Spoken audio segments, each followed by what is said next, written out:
मैं आपका गुरु हूँ, मार्गदर्शक हूँ। तुम जन्म जन्म से मेरे साथ रहा हो, किसी खास विशेष उद्देश्य के लिए तुम्हारा इस धरती पर जन्म हुआ है। वह काम आपको करना है। क्या करना है? अभी आपको तप करना है और जप करना है। कितना? 24 लाख का 24 पुरस्चरण करना होगा गायत्री महामंत्र का जप करके। इसलिए कि संसार में दुर्बुद्धि से मनुष्य पीड़ित है। दुर्बुद्धि के कारण अपने सुख चैन से जीने वाला जीवन को दुख दारिद्र में बदल दिया है। परिवार में कलह है, व्यक्ति में हारी बीमारी, जो नहीं सोचना चाहिए वो सोचता है, जो नहीं करना चाहिए वो करता है और बेचैन है। इसका सारे समस्याओं का कारण उसके मन मस्तिष्क में बैठा हुआ गलत बुद्धि है, जिसको हम लोग दुर्बुद्धि कहते हैं, गलत विचार कहते हैं, कुविचार कहते हैं। इनको काटने के लिए तुमको सद्बुद्धि की देवी वेद माता गायत्री का जप करना होगा, गायत्री महामंत्र का। और उन्होंने गायत्री महामंत्र का जप किए 24 लाख, एक वर्ष में 24 लाख और 24 बरस तक। सोचिए, हम लोग 5 माला 3 माला कहता है तो सामने में बड़ी कर सकेगा। ये 24 लाख एक साल में किया 66 माला प्रतिदिन 6 घंटा प्रतिदिन जप। कितने दिन तक? 24 बरस तक एक अनुष्ठान पूर्वक। तब इनके अंदर एक दिव्य शक्ति आया। और इन्होंने तब क्या किए? इन्होंने तब किए क्या? गाय को खिला देते थे जौ, और जौ खिला करके जो गोबर आता था उस गोबर को धो करके जौ निकाला जाता था और आटा बनाया जाता था, उसका रोटी और गाय का छाछ, ना उसमें गुड़ और ना ही नमक। कितना दिन? 24 बरस। हम लोग एक दिन अगर एकादशी करते हैं, इतवार करते हैं, गुरुवार करते हैं, तो अरे भाई आज तो उपवास है, चलो आज स्वाद खाना है, तो हम एक दिन अरे आज तो बिना नमक का अच्छा लगा नहीं है ना। भोजन में अगर स्वाद नहीं आया तो अपने पति पत्नी में झगड़ा हो जाता है। और इन्होंने आस्वाद व्रत करके इतनी शक्ति, ये जप और तप, ये इन्हीं दीपक के सामने, और इस ऊर्जा से इतना शक्ति ऊर्जित हुआ, इतना इस दीपक से ऊर्जा प्राप्त हुआ कि उन्होंने 3200 किताब ली। आश्चर्य है या नहीं?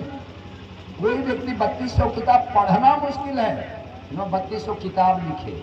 आश्चर्य है, कल्पना से परे।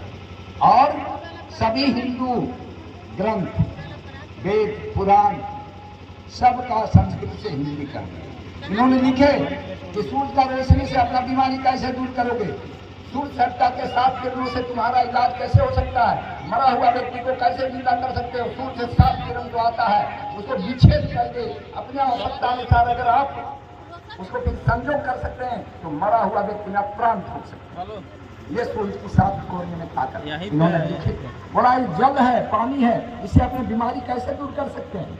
ये मिट्टी है, इस मिट्टी से आप बीमारी कैसे दूर कर सकते हैं। ये 5 तत्वों से आपका शरीर बना हुआ है, और ये 5 तत्वों से शरीर बना है। ये 5 तत्वों के कमी में से ही तुम्हारा बीमारी होता है, और यही 5 तत्वों के संयोग करके आप अपनी बीमारी को दूर कर सकते हैं। अलग कोई डॉक्टर के पास जाने की जरूरत नहीं है। इन्होंने लिखे, बोले परमात्मा कहाँ है, परमात्मा कहाँ है? इन्होंने साक्षात करके दिखा दिया। धर्म किसको कहते हैं? बोला उधार धर्म नहीं, नगद धर्म है। आप धर्म करेंगे, एक तरफ धर्म करो, दूसरा तरफ फल पाओ।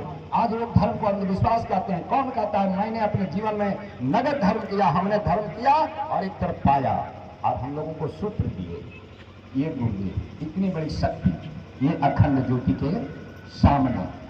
तो ऐसे तपस्वी गुरु से, और इन्होंने 18 करोड़ अनुयायियों को बना लिए। कैसे बना बताइए? पढ़ा लिखा प्रशासनिक व्यक्ति, पढ़ा लिखा डॉक्टर, पढ़ा लिखा इंजीनियर, सब शांतिपूर्ण जाइएगा, पता चलेगा। उन लोग को डिग्री सुनिएगा तो माथा में हाथ दीजिएगा। अरे प्रशासनिक नौकरी छोड़ करके आपने यहाँ आ दिया। बोला क्या करें?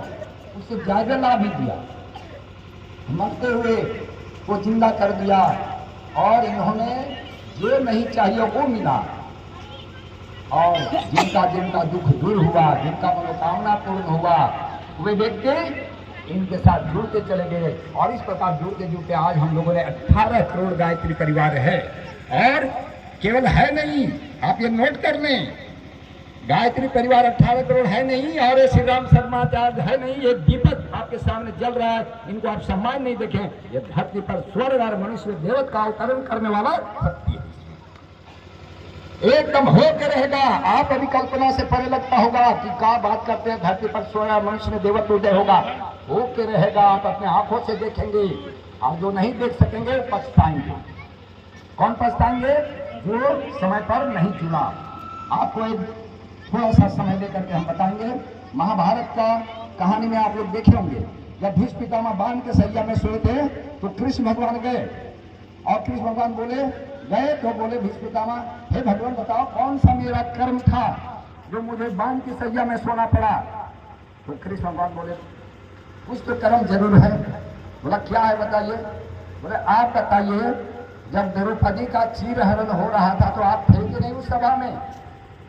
हाँ थे। बताइए आप देख करके चुप क्यों रहे? पाप 3 प्रकार का होता है। पाप 3 प्रकार का होता है, कारित और अनुमोदित और एक कर्ता। जो पाप किया, जैसे दुर्योधन उनका चीरहरण किया नहीं, और एक करवाया मैंने दुशासन चीरहरण कर रहा है और दुर्योधन करवाने वाला। दुर्योधन दुशासनकारी कर्ता और वो करवाने वाला दुर्योधन। और एक व्यक्ति होता है जो बैठ करके ये न्याय को देखता है, वो अनुमोदित। आपने वो पाप किया है, देख करके चुप रहा, उसी का दंड आपको मिल रहा है। और एक जटायु का कहानी रामायण में आता है। जब सीता हरण करके रावण लेके जा रहा था तो जटायु पक्षी होकर के बर्दाश्त नहीं किया, ये अन्याय हम नहीं सहेंगे, ये सीता माँ को हम हरण होने नहीं देंगे, क्यों नहीं मेरे जान चला जाए नहीं। और उन्होंने रावण से चाहे बोला हम नहीं मुकाबला कर सकते, लेकिन फिर मेरा जीवन क्यों, मैं युद्ध करूंगा, मर जाऊंगा और ठीक है, लेकिन अन्याय बर्दाश्त नहीं करेंगे। उन्होंने मारा और अंत में जटायु को राम जी का गोद मिला कि नहीं मिला? राम जी को गोदी में बैठा करके प्राण दिए। एक